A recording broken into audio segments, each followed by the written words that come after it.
Let's read this question. So this question says, a boy threw a ball upward with a velocity of 20 meter per second. The wind impart a horizontal acceleration 4 meter per second square to the left. The angle theta at which the ball must be thrown so that the ball returns to the boy's hand. All right. इस angle theta से उसको throw करें कि जो ball है वो boys के hand पर वापस आ जाए। ठीक है। देखिए बच्चों, इस क्वेश्चन का की कॉन्सेप्ट आप क्या लिख सकते हैं? The key concept of this question, equation of motion लिख लीजिए बच्चों। क्या लिख लीजिए? Equation of motion. This will be the key concept of this question. हम यहाँ पर इक्वेशन ऑफ मोशन का क्या करेंगे? कांस्टेंट एक्सेलरेशन वाली यूज करेंगे। ठीक है।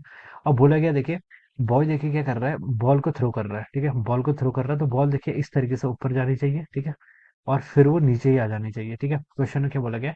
ए boy throws a ball upward with a velocity 20 metre per second. The wind impart a horizontal acceleration of, देखिए हॉरिजॉन्टल एक्सेलरेशन, मान लीजिए कि आपका एक्स एक्सिस है, this is a Y axis. Alright, horizontal direction में भी इस बार एक्सेलरेशन है। डाउनवर्ड डायरेक्शन में देखिए आपका, मान लीजिए बॉल किसी स्टैंड पर ऐसे है। ठीक है, तो इस पर एक्स एक्सिस के अलॉन्ग भी कोई एक्सेलरेशन लगेगा। ठीक है, और वाई एक्सिस के अलॉन्ग भी देखिए ग्रेविटी क्या है तो ऑलवेज लगेगा ही। ठीक है, देखिए बॉल को हमें इस तरीके से फेंकना चाहिए, कुछ समथिंग लाइक दैट। ठीक है, लेट जो बॉल को हमने थ्रो किया वो एंगल थीटा बना रही है, इनिशियल वेलोसिटी कितनी यू। ठीक है, अगर हम देखिए बॉल को यहाँ पर हम क्या थ्रो करेंगे, बॉल को अगर हम ऐसे थ्रो करेंगे, ठीक है, तो इस पर एक्सेलरेशन देखिए इस डायरेक्शन में आएगा, तभी इसका रिजल्टेंट ऐसा होगा। तभी बॉल आपकी नेट देखिए ऊपर जाएगी और इधर को जाएगी। ठीक है, तो बॉल को देखिए हमें क्या बना रहे हैं, यू वेलोसिटी से at an angle of theta degree with vertical throw करना होगा, तभी वो हम बता सकते हैं एग्जैक्टली जिस पोजीशन से निकली उसी पोजीशन पर आएगी। ठीक है, तो देखिए इसकी एक्स एक्सिस के अलॉन्ग देखिए वेलोसिटी क्या होगी। वेलोसिटी के दो कंपोनेंट आएंगे, एक वेलोसिटी इस डायरेक्शन में होगी, ये तो आपकी कितनी हो जाएगी, यू कॉस थीटा। एक वेलोसिटी आपकी इस डायरेक्शन में हो जाएगी, इसे हम क्या लिख सकते हैं, आपका यू का साइन थीटा। ऑलराइट, यू का साइन थीटा। ठीक है, तो देखिए ये मेरा प्लस, अब मैं देखिए एक्स एक्सिस और वाई एक्सिस के अलॉन्ग इक्वेशन ऑफ मोशन लगाऊंगा। पहले वाई एक्सिस के अलॉन्ग देख लीजिए, वाई एक्सिस के अलॉन्ग देखिए बच्चों, इसकी इनिशियल वेलोसिटी कितनी है वाई एक्सिस के अलॉन्ग, यू कॉस थीटा के इक्वल। ठीक है, सॉरी ये यू वाई हो जाएगा। ठीक है, वाई एक्सिस के अलॉन्ग है। एक्सेलरेशन देखिए वाई एक्सिस के अलॉन्ग ऑलवेज डाउनवर्ड डायरेक्शन होगा, जिसको मैं माइनस जी लिखूंगा। ठीक है, डिस्प्लेसमेंट देखिए फिर से बॉयज के हैंड पर ही आनी चाहिए, मान लीजिए यहाँ पर बॉयज है। ठीक है, तो उसके हैंड पे आनी चाहिए।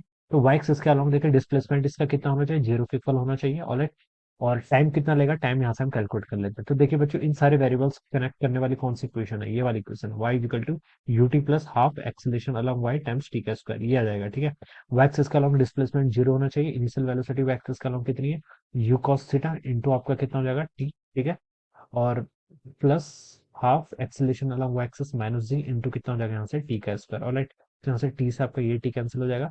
तो टी की वैल्यू बच्चों यहाँ से कितनी आएगी आपकी, two U cos theta divided by G. तो इतना तो इस बॉय बॉल को क्या लगेगा, टाइम लगेगा इसके हैंड पर फिर आने पर, फिर से आने पर। ठीक है, इतने में देखिए ये एक्स एक्सिस के अलॉन्ग भी कुछ डिस्प्लेसमेंट होगा, और एक्स एक्सिस के अलॉन्ग भी देखिए नेट डिस्प्लेसमेंट जीरो होना चाहिए, क्योंकि फिर से बॉयज के हैंड में आनी चाहिए। तो देखिए एक्स एक्सिस के अलॉन्ग हम ये वाली इक्वेशन हम फिर से लगा लेंगे। Alright, this is the equation along x axis.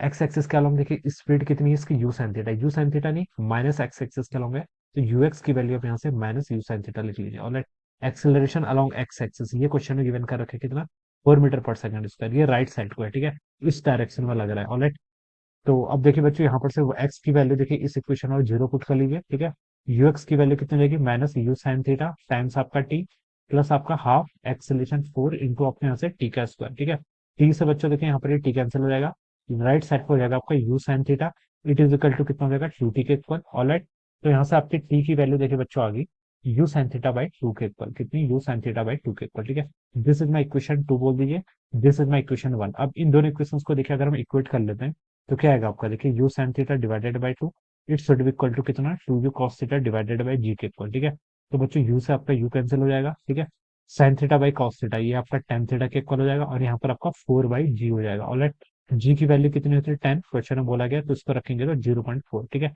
तो टेन थीटा की वैल्यू कितनी आएगी यहाँ से, 0.4 के इक्वल। ठीक है, तो वही हमसे एंगल पूछा गया, तो हम देखिए यहाँ पर से एंगल निकाल सकते हैं, थीटा हो जाएगा यहाँ से आपका कितना, टेन इनवर्स 0.4 के इक्वल। तो this would be the right answer of this question, theta is equal to tan inverse 0.4, जो कि आपको देखिए डी ऑप्शन पे गिवन किया हुआ है। Alright, so this is how we will solve this problem. So I hope you have understood this concept. All the best and thank you.